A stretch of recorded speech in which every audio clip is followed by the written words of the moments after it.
So just I just started the recording. Hopefully I didn't say anything good in the beginning. Maybe I'll stitch the two videos together. Anyway, so this is what the Dreamer says if you try to leave without getting the HP bonus. The Dreamer's just like, hey, like I can help you. If only you'll come talk to me. They only say it once, but... And then if you go talk to them, you get the health bonus. But yeah, I'm trying to avoid the health bonus. I'm gonna check the chat. I see a bunch of questions. Oh, thanks for linking the 10 MG collection.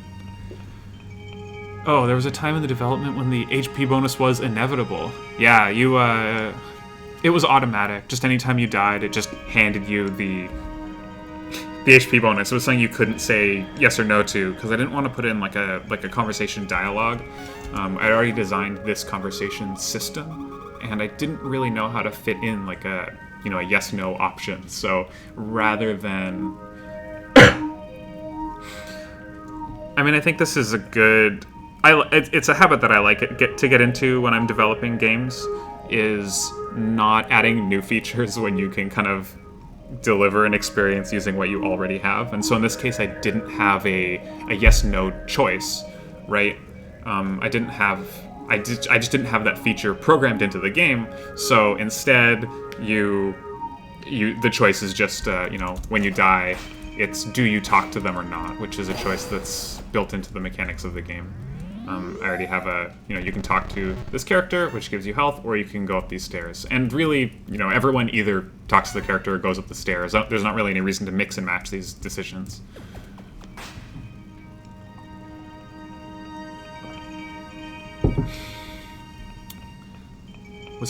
Sylvie was asking, was curious if you can get it into one of those side holes, so they didn't push far enough. I tried for a while to see if you can get past the golem by using the fact that knives push it, even though they don't do enough damage to kill. Yeah, I think that would have been a really fun solution if you...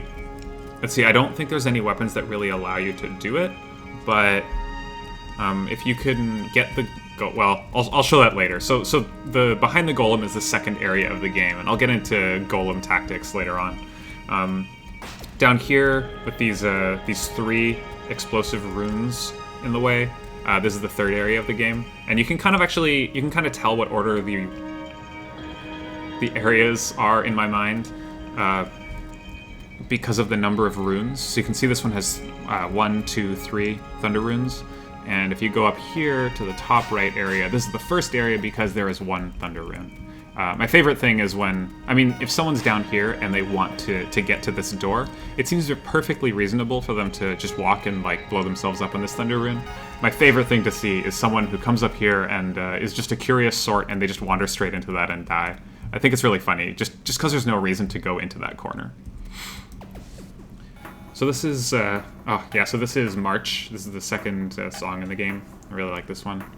I think this was actually the first that Mal wrote. So this is a cockroach. The sprite for the cockroach comes from, well, yeah, it's very heavily inspired by the idea of cockroaches in Deadly Rooms of Death, D-R-O-D, Drod. It has cockroaches that they kind of move in 8 directions. The AI for these cockroaches, they really prefer to move in the diagonals, and they act kind of weird because of it. I wanted them to move in kind of like an unsettling way, and I don't know if it really gets that feeling across, but still, that's what I wanted. Oh, I haven't played Thumper a lot, but I've definitely seen Thumper, and Thumper has yeah. Is it a beetle or is it like a cockroach? I'm curious. So after this first room where you defeat the little cockroach, which is very easy, takes 1 hit, not that aggressive, you have these 2 undead things, and they're extremely, the difficulty ramp here is really, really severe. I think a lot of players never even really learn how to fight these things. Because it's very natural to just kind of aggro them both at once, and they do quite a lot of damage, and then you die.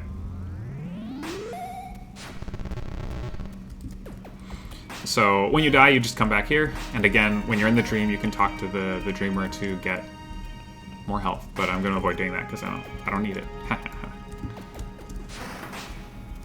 First room, 1 cockroach. Second room, 2 zombies, 2 undead things. I was watching, just last night actually, I was watching a a talk by Jonathan Blow where he was kind of really going in depth into detail about like a few particular levels in 1001 Spikes, and like I related, I guess, to that level of like level design. I don't think that like no games do good level design or anything, but I think that there are a lot of games, especially exemplified by the massive like influx of roguelikes that have a lot of procedurally generated content. I feel like there's kind of I miss like good level design.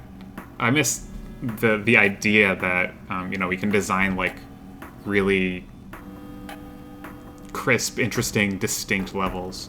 So I really wanted to. I came into this project wanting to just like that. It was level design first. It was like I want to design the levels. I want to make a game where I get to design levels, and even the name Handmade Death Labyrinth kind of alludes to that. It's like a parody of procedural Death Labyrinth. It's like, what if a procedural Death Labyrinth was handmade? Procedural Death Labyrinth was... You can actually go to proceduraldeathlabyrinth.com. Oh, thanks for the follow, Nage Doré? I want to say Doré, like it looks like French to me. But if you go to proceduraldeathlabyrinth.com right now, it kind of explains itself. It's like an alternate term for roguelites, like Spelunky and the things that spun off of Spelunky. So I'm just going to give you some like tips that I think are interesting for this room. First of all, I wanted every room to have multiple ways to approach it, and the first two kind of how do I describe this? The two core ways to approach any given room is to fight everything and kill it, or to run past. And then there's a whole bunch of tactics in between. And I think that a lot of people will kind of like find themselves settling into one or the other. There's lots of players I see just try to kill everything, even when they don't have to, or try to avoid everything. Maybe because they're afraid of combat or they haven't mastered the combat, and that's fine. So I'll show you the avoiding way to get past. Is very simple. You just run through, and if you get lucky, you won't get hit. But I get hit once. And then this room, you can also get away with a avoidance strategy. You just notify those guys that you exist. And you run around, and I mean, if you're really committed to avoiding, you can push your way past the cockroach, but I always kill it. So if you're trying to fight these, it's tough.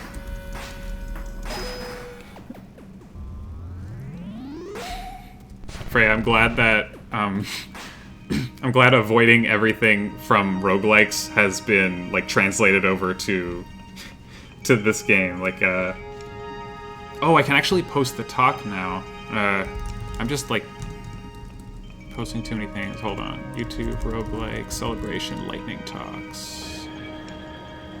Oof. Roguelike, celebration, droqen.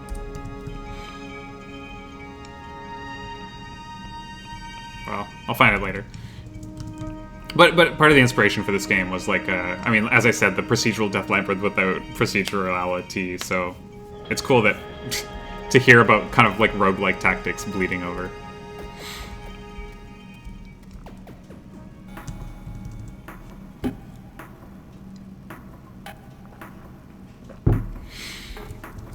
Oh, and you can... Oh, jeez. You can avoid in this room, too. It's not a big deal. But usually take a hit. So if you're going to try to fight everything, I strongly recommend in this room fighting them one at a time, which is not so hard if you... I mean, there's a lot of hidden mechanics in this game that I don't explain at all.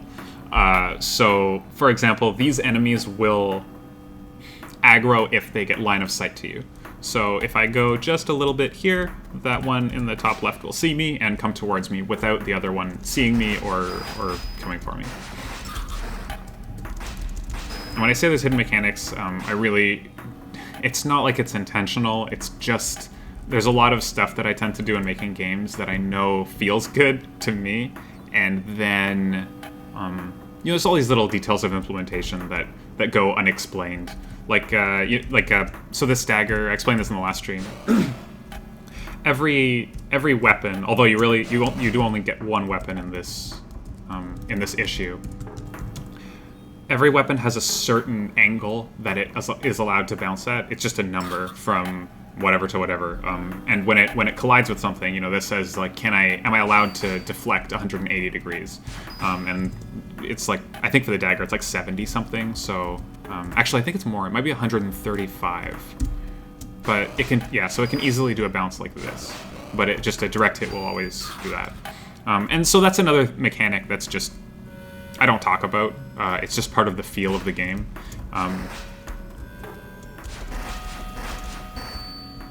And so you have enough stamina to attack 3 times, and these zombies take 4 hits. So if you can get them one at a time, you just shoot them 3 times, wait for a little stamina to come back and hit them.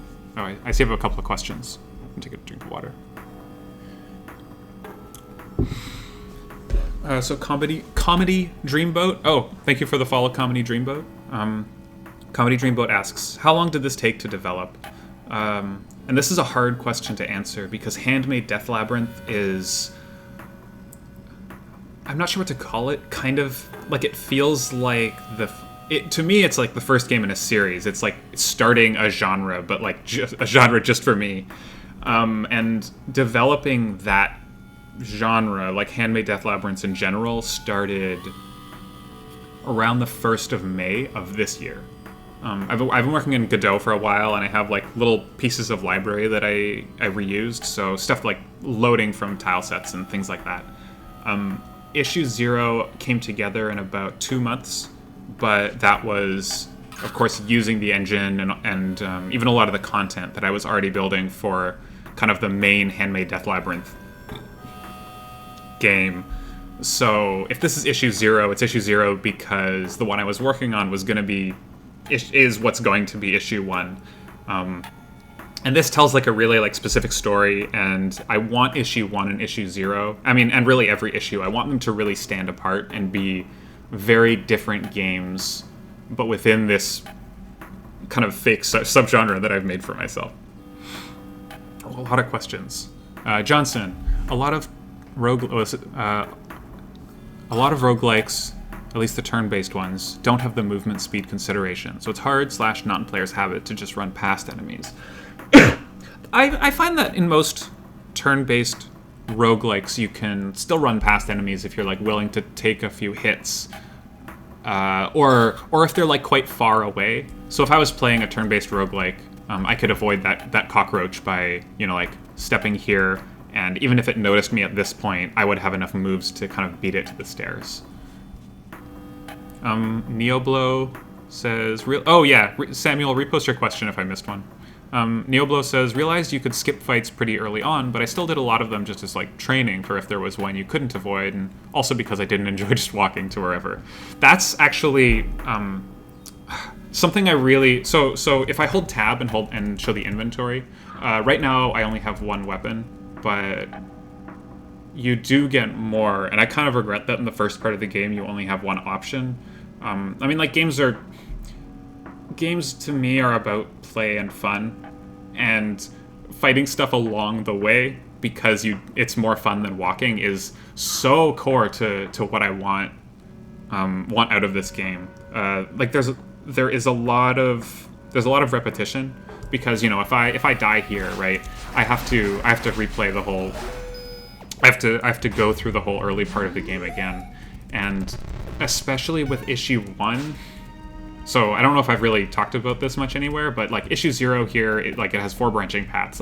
My dream for issue 1 is a linear 100 floor dungeon that just goes down, down, down, and the experience of playing it is a little bit parallel to speedrunning, I guess. I'm curious if anyone's. And so for that to work, the early floors need to kind of remain fun to play. And so I wanted, like, part of the design is to give you a lot of different tools. So kind of at a baseline level, it's like, okay, well, what's more fun to you? Is it avoiding everything or is it fighting everything? And it's not just a tactical decision, it's also a personal decision about just which viscerally feels better to you. And for different players, they will prioritize different things. I'm sure some people will want to choose the route that saves them the most health. Others may choose the route that saves them the most time. And yet others might just choose whatever feels the best to them. They'll use their favorite weapon. And I think that those are all really legitimate reasons to choose one path or the other, and I love all of them.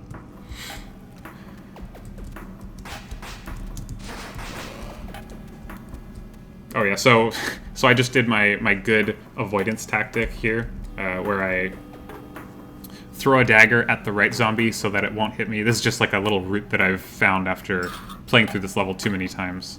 I'll show it again next time. Maybe I'll draw more attention to it so that it's harder to miss. So this level, right, so I was talking about level design. So the previous level has like a very distinct dead end. And that was because I realized when the area is too open or looping, oh god, the combat has a very specific kind of feeling where you can kite the enemies constantly. I will get to questions back in chat, I'm sorry. I got sidetracked. That's a lot of questions. These are good questions, guys. And you'll notice that a lot of the areas are very linear, line-like. They've got dead ends. So if there was a loop here, it would be really, really easy to just kite the zombies. And so I wanted to set up the idea that the zombies are something that, like, they are really hard to fight, because in the next area introduce a loop, and that allows you to kite them. Which is like it's like a level design thing. It's like, you know, this level that we're in right now, you have to deal with the zombies in a particular way. You can deal with them one at a time if you want to. So I'll just try to do this again. So poke that guy. Yep, I got it. And then this level introduces a loop, and that cockroach down there is just like a complication to the loop. It's like if you try to do the loop when the cockroach is still there, you'll kind of get trapped a little bit and panic. And the other complication is that, and this is a hidden mechanic that I wanted to talk about, enemies will notify, when you aggro an enemy, it'll notify any other enemy within 2 tiles of them. And this is not really important for you to know as a player. All you really need to know is that sometimes when an enemy gets notified of your existence and starts chasing after you, other nearby enemies will also get notified. That sometimes enemies come in groups, and it's not that important for you to know the specific mechanics of it, but I thought it might be kind of interesting to know. I'm gonna answer some questions, and then I'll show you kiting. Johnson, there are a few ones that has an emphasis on movement speed. Oh, right, this is a continuation of the roguelike comment. Roguelikes with an emphasis on movement speed differences, and those will make stealth and running more prominent. I actually like the fact that some roguelikes don't incentivize / encourage fighting all the time. Cogmind is a really good example. I haven't played Cogmind, but I really want to. I always found the movement speed differences in NetHack very disorienting. Like, I don't expect to be so much slower than things. It feels so weird. Like the bats. How many times do bats move? Anyway, okay, so Samuel's question. One thing I was wondering is how come there's no intrinsic reward to combat? It seems it incentivizes avoidance as the superior strategy, since combat can really only result in you losing HP. I think avoidance, I mean, like, if I'm trying to dodge things, it can really only result in you losing HP as well. I guess I never thought that it was very... Oh, and the other thing is something I wanted to explore in Handmade Death Labyrinth, but don't really explore that much in Issue 0, is the idea of backtracking. I want, like, with Issue 1, I want there to be a 100-floor dungeon, and I know it's a terrible, flawed idea, but it's still, it's my dream. And if avoidance is... If you avoid enemies rather than fighting them, then you have to deal with them twice. You have to deal with them on the way down as well as on the way back up, which I think is a really interesting trade-off, where avoidance, like, I want avoidance to be about half as difficult as fighting, because you have to do it twice as often if you do it. Like, if you fight things on the way down, you don't have to fight them on the way up. And then aside from that, I guess I just didn't want... Like, because if there's an intrinsic reward to combat, then that kind of flips to the other side. It really kind of unavoidably incentivizes combat as the superior strategy. Even if there's a room where combat is much harder than avoidance, it's still better because you'd get no reward from avoiding, whereas you get a reward from fighting. Whereas if there's no reward for anything, then they're really on even footing. It's up to you whether you choose to fight things or avoid things, really your only goal is to get to the exit. And in some rooms I can make avoidance just a very obviously bad tactic. If this room did not have this loop, then avoidance would kind of be impossible because these two zombies really clutter the space up. Yeah, so if there were an intrinsic reward, you suddenly fight things even when you don't want to. And that's what I want to avoid. So I'm gonna just give that cockroach a poke. Not really troublesome, but yeah, so... should I fight these or avoid them? Oh god! So I like these zombies. I meant to ask that question, pose that question to chat, if I should fight them or avoid them, but now I'm like, I accidentally aggroed them. Oh, shit. Okay. Okay. Oh, God. Oh my goodness. Well. Oh no. Yeah, so the... Oh god. Yeah, I won't talk about that too much. But things do retain their... Like, things are permanent. When you go into a floor and out of it again, everything retains where it is. It's just that they tend to wander back to where they started. Oh yeah, actually 43 Sam is asking about this. When fighting, I noticed that you can return to the previous floor and enemies will return to their original position, but sometimes they would wait at the door instead of returning. Was this intentional to discourage the strategy? So, leaning real hard into the chaos of implementation here, sometimes it happens, and I don't know why, but yes, it's intentional. There's also times when the way the mechanic works in the back end is if any enemy is aware of you, it increases a variable in the room for that run by 1. Once that variable is at, I believe, 3. So if you exit a room and then come back 3 times, then the enemies will never go back to their starting point. But until you reach that point, every time you leave the floor, they will always attempt to pathfind back to their starting point. And I think that what happens is sometimes they get caught on each other, but that doesn't really make any sense. So I'm really happy with where it's at because it's like slightly unpredictable, and I wanted it to be a little unpredictable. And yeah, delete the bug. It's a feature. I think it works really well. I do want you to be able to use that mechanic. I had 2 builds while I was designing the game initially. One with enemies always going back to where they started, and another where enemies would never, and they would always stay where they were. And this balance felt really good because players who wanted to run away and come back, they could do that, but only so much before the enemies kind of like got tired of it and ambushed them.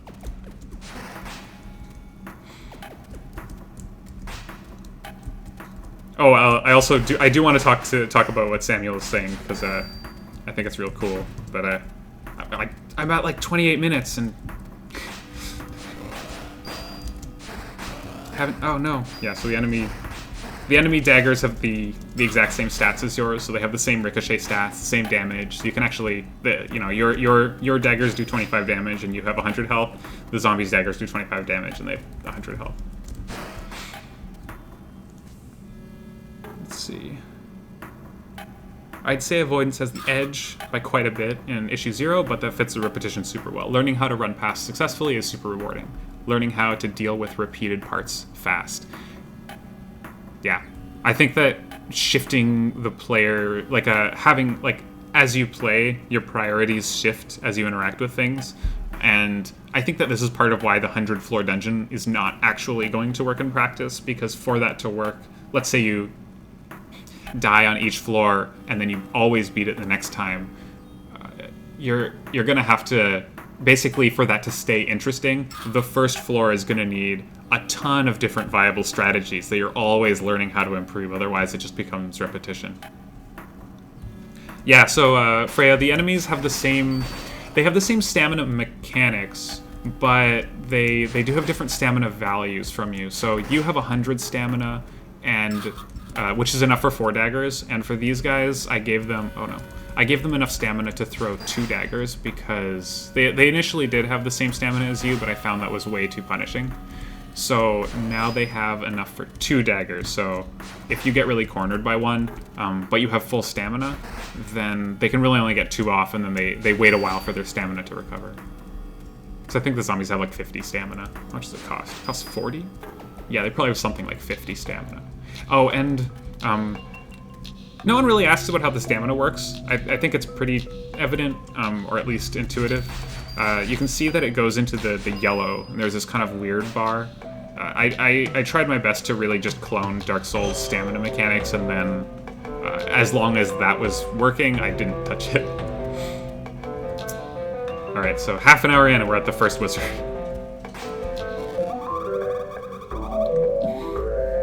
So this was the dialogue box that...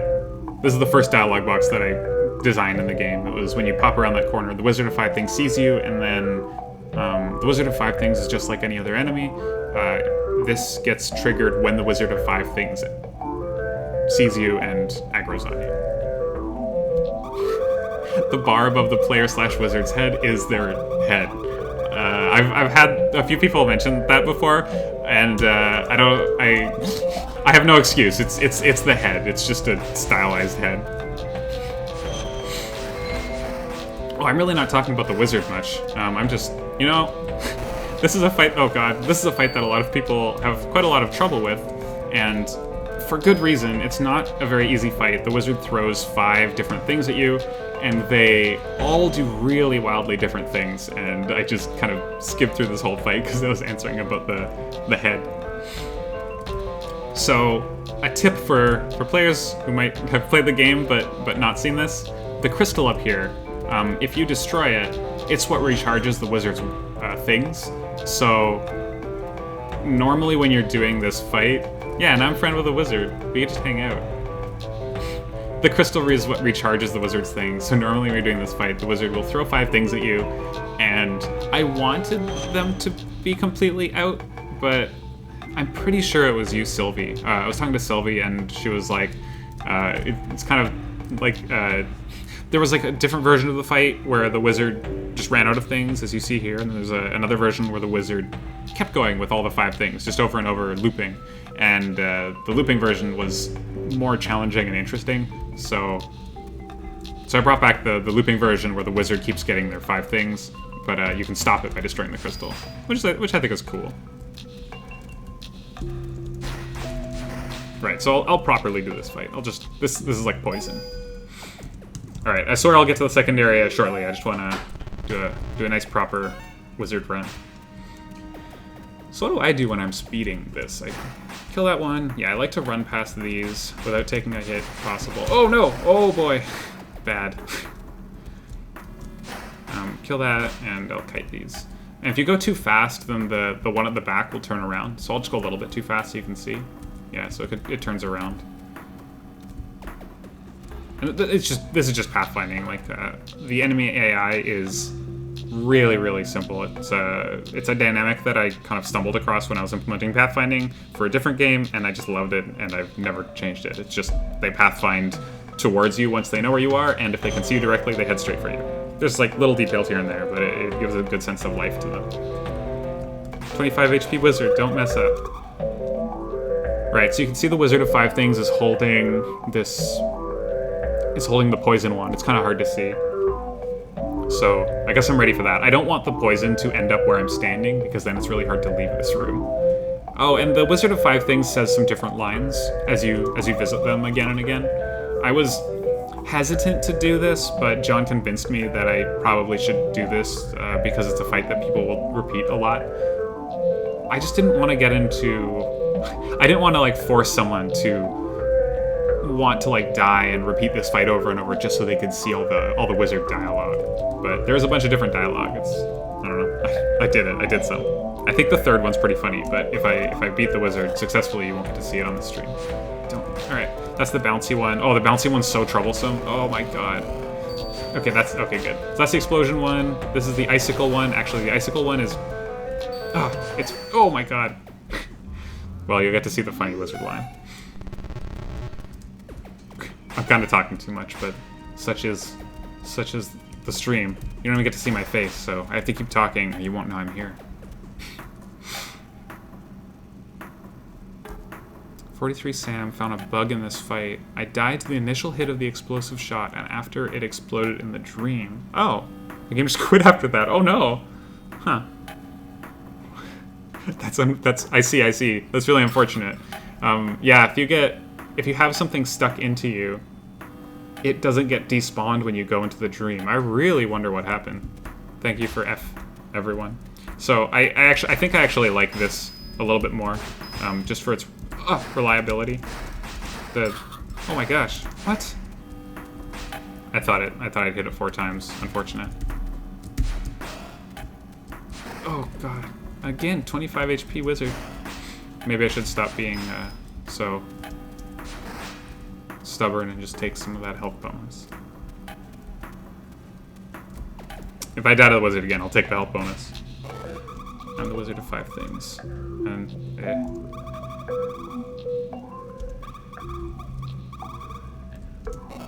and so the fight begins. So yeah. Oh no. So the yellow one goes through walls, and it's dangerous. You'll see the wizard gets their things recharged. It looks big and scary. It's just a oh. Yep. Zombie baby. Sorry, if I had a cheat button that was just like, yeah, I got wall bounced. Really? Running straight through without taking damage? I usually take a hit.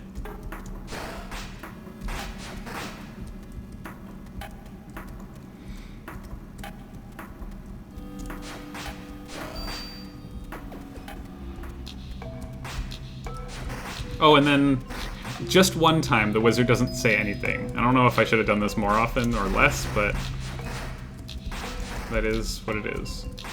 Ah, yeah. Okay. Yes. Now blow yourself up. Yeah. Oof.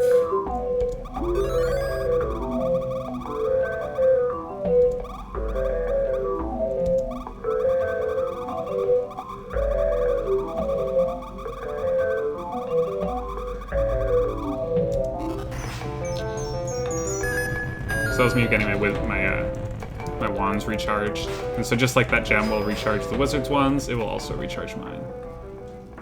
Let's see.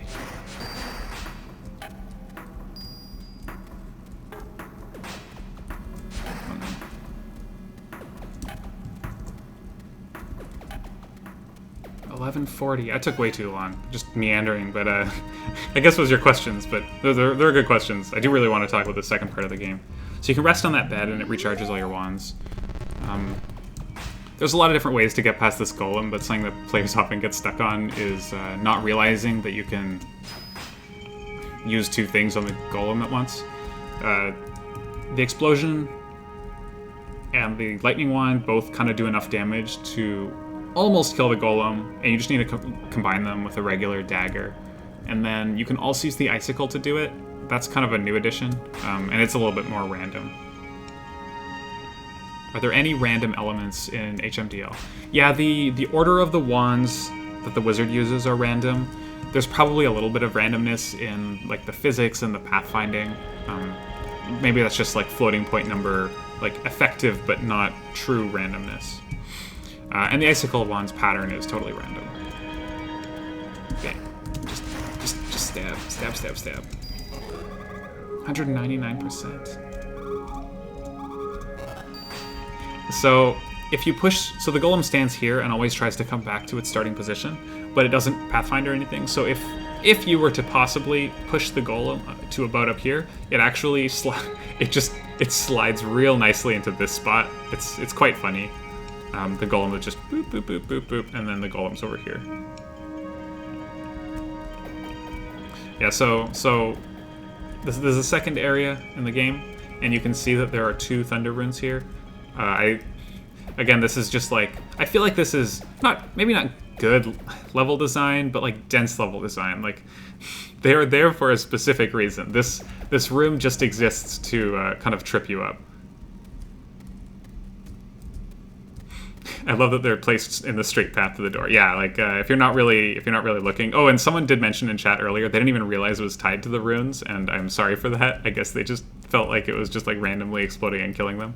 But if they got this far, they hopefully were able to tell.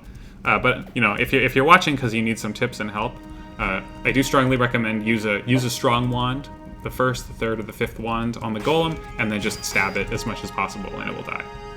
And then remember, right after the golem, don't take the straight path to the door. Catch yourself.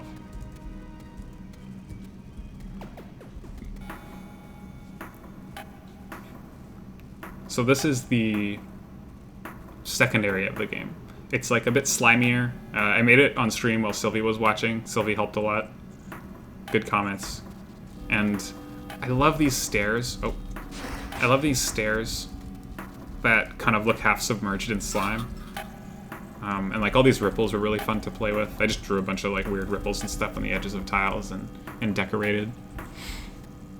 And so this first area really sets up the cockroaches. This level says, okay, here's one cockroach, and then it's like, oh, here's what it's like to fight a whole bunch of cockroaches.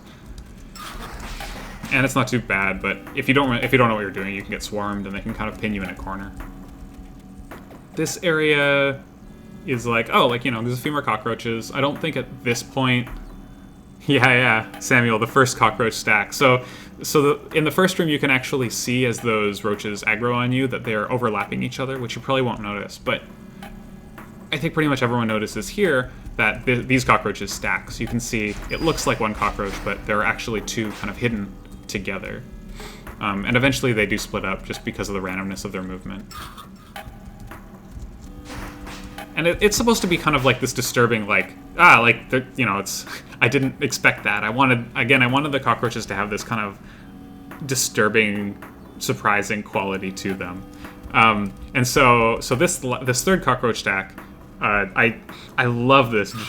just watching this, like watching anyone go through this is one of my favorite parts of this game.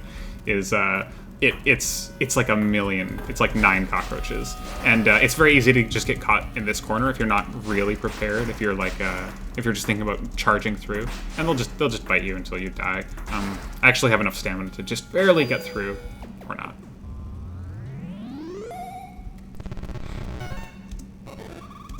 I'm having a nightmare about cockroaches. Increase your maximum HP by 20. So I'm at 200 HP now. I just wanted that even 200 HP.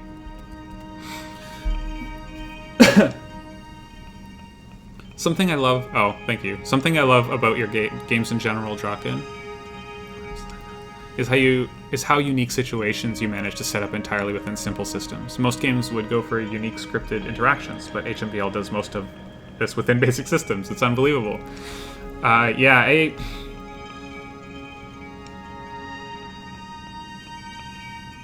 I think it's just like I don't know. I think in these terms, like I think that the stacking actually came from the idea. I don't even know. Yeah, I had like stacks of 1, 2, and 3 cockroaches because I thought that'd be like an interesting wrinkle, and then I can't hold all these ducks. I can't carry all these ducks. I still like. Oh my god, I can't. I'll never stop talking about I Can't Carry All These Ducks by Moxmo, who is in the credits, not for I Can't Carry All These Ducks, but even if he hadn't played the game and given a lot of good feedback, he would be in the credits, like in like the feedback section. So I'm gonna try the lightning wand. And it's something I find interesting is a lot of players will stand way back and then miss. And I guess it's because the golem's like an enemy, but I find it really weird that someone would stand like way back here, like just get in its face, just stand, just hug it, just be like, hey, I'm gonna. I mean, I know that there are players who feel bad about killing the golem because it says like says goodbye, and it kind of is like a passive thing that you don't quote it, like it feels like it's not aggressive, like you're really the aggressor here. That's a separate thing. It's true. Standing way back is useful when using the red wand, but you know you've got time. Neoblow says, I like how they transform from like pushovers to terrifying just from there being a few more of them. Yeah, oh, because the wands felt dangerous. Oh, that's very, you know, I hadn't thought of that, but you're totally right. There's also the purple one, which you do want to stand back from. And even the icicle one, like you don't know intuitively that you're immune to your own icicles. It's not really well communicated. So there's a couple of different ways to deal with this this huge stack of cockroaches. There is like using a wand and kill it all fancy-like way, and then you can also just avoid them. I'll show the avoid one. Oh no. So you clean up the other cockroaches because you really don't want to get stuck on them. But you can see that there's a loop here, and I think that loops are a really important thing to keep an eye out for. Just because as a level designer, when I'm making these levels, I'm really, really careful about loops because I know that they lead like directly to this style of gameplay where you're just kiting enemies. And in some cases I want to enable that, and in other cases I want to make sure that that doesn't happen. So anytime there's a loop, I'm like, okay, kiting around this loop is very possible. And you can see here, I guess I teased a little bit at the loop. Like I did have a loop initially, and then I removed it, but I was like, oh, I want this like kind of curious dead end. And down here, I used to have a single cockroach where that, so that's a snail in the bottom right.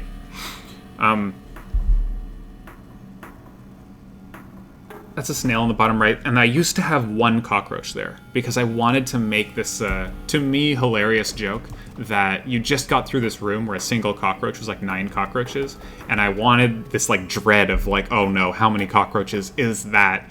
And then for it to just be a single cockroach was like a hilarious joke to me. And the snail was actually up where that other cockroach is because I wanted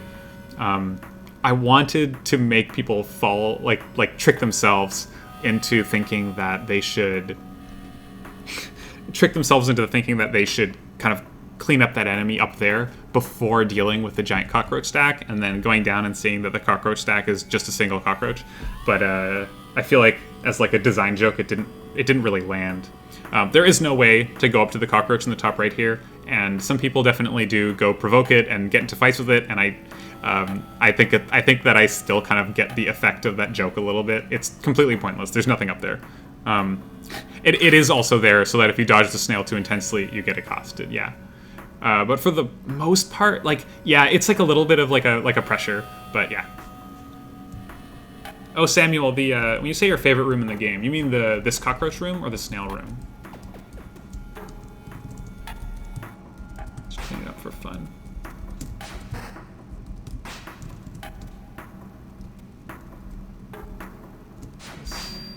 Yeah, the cockroach room. Yeah. Yeah, I think there's a lot of different ways to approach this room, and I think that's cool.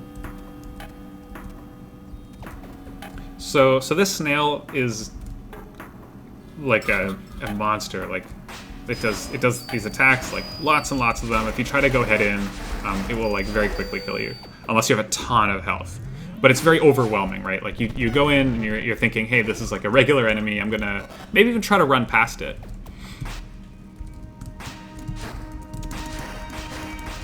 Maybe I'm even gonna try to run past this snail. And it's in like a narrow corridor that makes that just slightly not possible. Neoblow, the snail intentionally not very dangerous looking is, I guess, not that intentional. Yeah, I guess it's hard to say. Like, I feel like everything kind of reads as pretty neutral until you play with it and experiment with it. Like, I wouldn't even know how to draw a sprite of a thing that looks super, super dangerous. Oh, wow, Samuel, I did not know that you could really master ricocheting that much. I assume they used a controller, right? Oops, let's see. That was a mistake. Well, we'll see how this goes. Oh.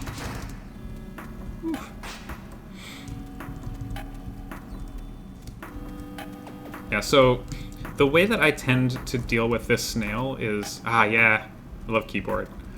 Really? Anyway, so the way that I tend to deal with this snail is I never really got the hang of ricochets, but I'm glad that it works as a strategy. There's just so many surprising strategies that I don't want to say I didn't intend, because I really did intend I intended for there to be unintentional consequences of the system. So I didn't explicitly intend, but I did implicitly intend for there to be like a lot of these strategies. One that Sylvie uses, and apparently John too, is this purple gas wand. When you bump into one of the slime, whatever it is, when you bump into it, it drains your stamina completely. And so if you're aware that the enemies have stamina, what you can do is, I'm gonna try it. I've never actually done this. You throw the gas at the snail, and that drains all of its stamina, and now it doesn't have any stamina. And you can kill it, which is really cool. Normally it would just be spewing out attacks like crazy, but because you've drained its stamina using that poison wand, it doesn't have any stamina.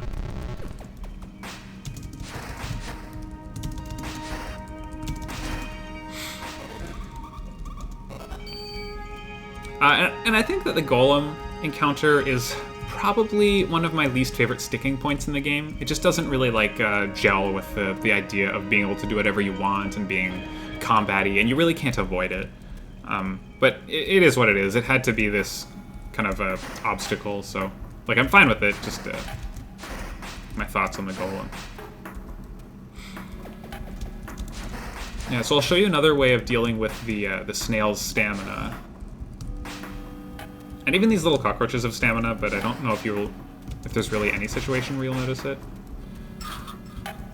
Oh, and something that I think is really interesting, I mentioned it in my last stream, is that it doesn't look like the cockroaches have weapons, but the way that I modeled them, because they came after, actually, is they have invisible weapons that don't make any noise. So it looks like they're doing some kind of contact damage, but it's literally exactly like every other weapon. It's just invisible and doesn't make any noise. So the snail has stamina, and you can actually, if I attack, I can do a lot of damage pretty quickly. But then once I'm out of stamina, I'm a lot more slower. And so if you apply that same principle to the snail, if you bait out, I think it's like 6 of its attacks. It has a lot of stamina. Now it's it's out of stamina, and it'll come back and it'll still hit me occasionally, but it's really not a big deal anymore. So I'm gonna leave and come back. I'll use this time to catch up with the chat. I think you can run past the snail, but it's very, very easy to get trapped by repeated hits. Yes. Although I stopped trying the run strategy once I figured out ricochets. You can do the run strategy with the snail if you bait out of its attack so that it can't attack anymore because it's out of stamina. That's an easy way to get past. If you time it really well, you can also throw your dagger straight into a couple of its attacks and kind of cancel them out, because all the weapons are physics objects again, so you don't see it a whole lot, but if 2 swords clash in midair, for example, there is, again, more hidden mechanics, but basically one or both of them will kind of get deflected, and the other one will usually bounce off. Neoblo, the roaches feel kind of like generic game enemies. What if Graham was intentional? Generic game enemies, and the zombies have swords. I think the snail is the only enemy that doesn't look dangerous at first, or like an enemy. Yeah, I can see that. The zombies really give you a lot of time to prepare to the idea of them having swords. They pull them out, and then they kind of prepare them, and then they attack you, and they're kind of symmetrical with you, where the snail is just really, really violent right out the gate. And so you can always use wands to deal with the snail as long as you still have wands left over. Oh, that actually dealt with it all on its own. Let's see, what else we got?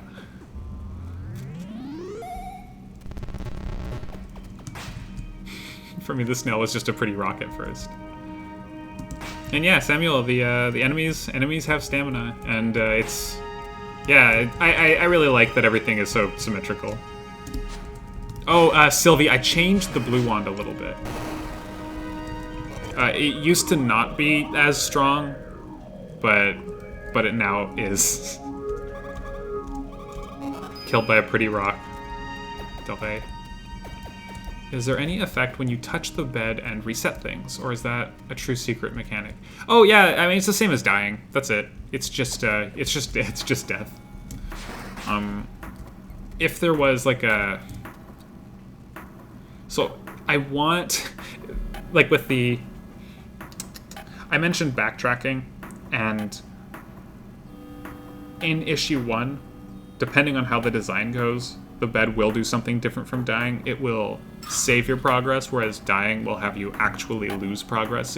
I don't know how much I should change up the mechanics, but I don't want death to have the same kind of, like, when you die, you gain HP effect in issue 1.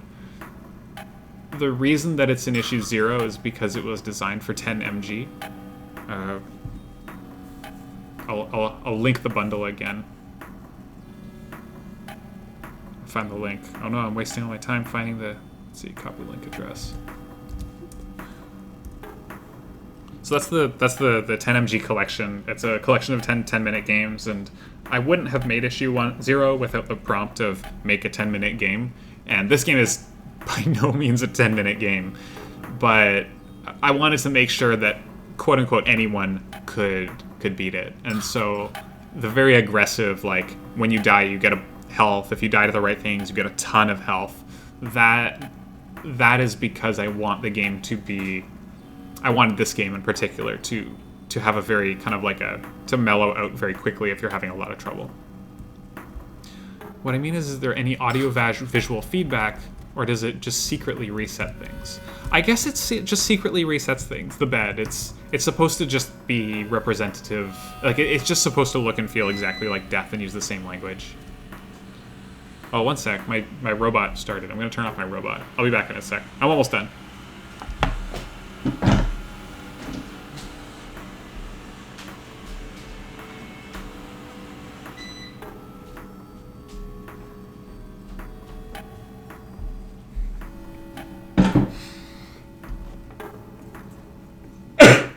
Excuse me. Oh yeah, Dore, sorry about all the spoilers. I hope if you play the game, you can still enjoy it, despite knowing so much about it. So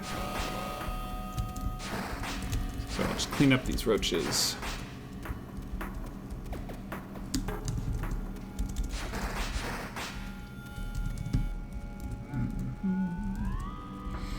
And oh yeah, the yellow one will go through walls, so it is my preferred snail cleanup weapon, wand, because then I don't have to even like look at the snail. Ooh, nice, I just reached the last snail in my last run, so no spoilers yet. Yeah, no, I'm not going to go past the snail.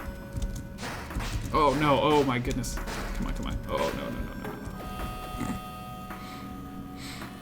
Oh, I don't think I experimented with yellow, says Sylvie. Enough to notice it goes through walls. Yeah, there's... I think there's a lot of stuff that could go, like, very undiscovered, which is part of why I'm making this video, I guess. It's part of the fun of it. Initially, the blue wand would only shoot in the 180-degree arc away from where it hit, and my idea there was that in the wizard fight, you would actually want to get hit by this wand, because then none of the icicles would hit you, but... it was just too useful as a golem killer, and no one really got that tactic anyway, so I just, I made it 360 degrees. The yellow spear was the only one I had to deal with on the receiving end, since I cowered in the stair nook for the entire fight every time. Yeah, and, I guess I did acknowledge the possibility of that strategy. Like, I think the yellow wand is a really fun answer to that strategy. It's not hard to avoid or anything, but it's a really great surprise if you're thinking, oh, I can just corner, I can just avoid being in the wizard's sight. Yeah, so you can just give it a poke, and you can actually use this if you're really good. I'm really bad with the green wand. Oh, come on. I'm gonna be a coward. Just a total coward. Just there we go. Yeah, so that's pretty much it for the stream. I'll stick around for a little while if anyone has any questions or wants to see something. But this is Handmade Death Labyrinth, issue 0.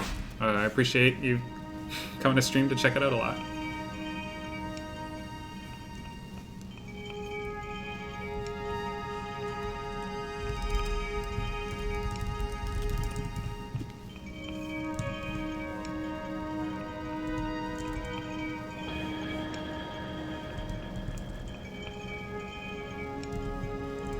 Ah, 15 people here. That's cool. You're welcome, Samuel. Thank you for coming to watch another delightful stream.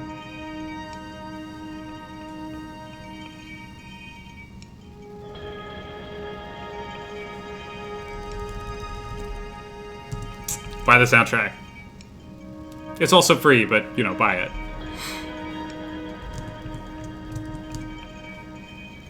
The soundtrack songs are a little bit, like, mixed a bit differently, so they flow better from song to song.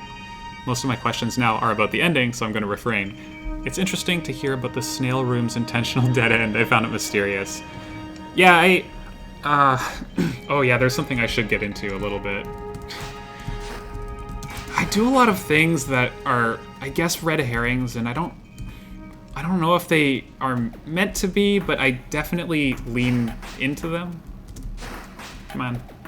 So, I don't know if you can see it, but on the right side of the screen, you can see those two little green, I don't know, drips? And those are literally just, I was editing it, and I don't even know when it happened, but I must have accidentally put those there. And I've had a few players wonder if those lead to secrets, or if they're hinting at a secret. And no, they're just wall tiles. They're just there. Yeah, there's this little dead end here too. Let's see. These don't leave me alone. And like this is also like just I've seen people run into it. And Freya, when you're like no gameplay point, but just an area, I know what you mean. Like, on one hand, I'm like, I know that there is a gameplay point. Like, this is like kind of like this little trap that you can get stuck in, but it's just, I don't know. When I was making it, I kind of had a little thought in my head, and I just put it in, and I was like, you know, if people don't run into it, it's fine. But sometimes some people will run into this dead end. How did you get stuck in the dead end so much? I want to, like, was there something that drew you to it, or was it just like in a moment of panic, it seemed like the right place to go? I know some people have mentioned wanting to funnel enemies, which is not in my opinion, not the best impulse, but I can definitely understand the impulse because it works in a lot of games. Just not this one. This one's very much about, to me anyway, like the way I played this game, it's very much about stamina management. Like stamina is kind of what makes the combat work the way it does, because otherwise you could just, you know, spam the button and kill everything. But the stamina means that kiting has a purpose and retreating has a purpose. Trying to take on not too many enemies has a purpose, but funneling has a lot less use. The social cockroaches.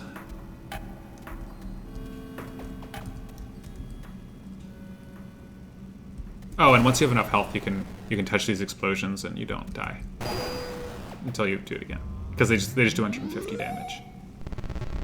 Okay, I guess that's it for the stream. I'll post links to kind of everything in the chat.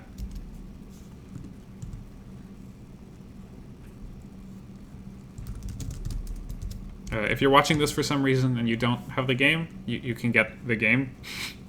But I'm kind of getting the feeling that everyone is here is like a collection, has the game. If you're watching something like this, you can check out the 10MG collection. A few of the devs are in here, or one. Yeah, it's Sylvie and Freya. It's Freya's Spider Castle. Also, I don't know if I should call you by your name or your username. You have a lot of names. Because there's also your itch, right? So Neoblow. The dead ends kind of gave the vibe of like the game is handmade, but it was handmade to kind of feel like something made by a computer, with weird places that don't really have reasons to exist, even though it was just like 2 rooms. Yeah, I love that. There is a particular feeling that I get from playing a procedurally generated game that I like, but then I want it to be handmade. You should play Fjords. I really like Fjords. I'm going to link Fjords because I think Fjords really gets that aesthetic. Let me see, Fjords. itch.io. I'm sure there's other games, but Fjords is the one that comes to mind first. That feeling of handmade to feel like something made by a computer. It does it a lot more directly. Like there's a computer character who talks to you. Let's see, in the Bandcamp, issue 0, official soundtrack.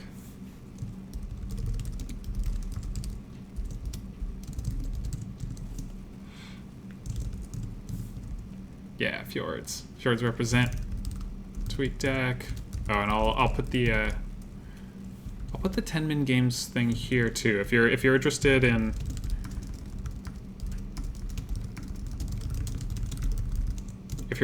what that little pill on the bottom left corner is, it's the 10-minute games kind of mini logo. And oh, you know, yeah. I'm gonna stop. I think I'm gonna stop. I'll actually, I don't know how chat works. If I stop it, can I still hang out and chat?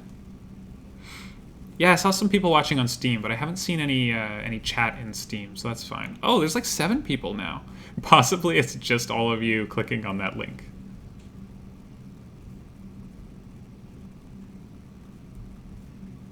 Oh, some people are watching on Steam too. Did you send that message to both places? Or, oh, hey Canon Dope, thanks for coming to watch the stream.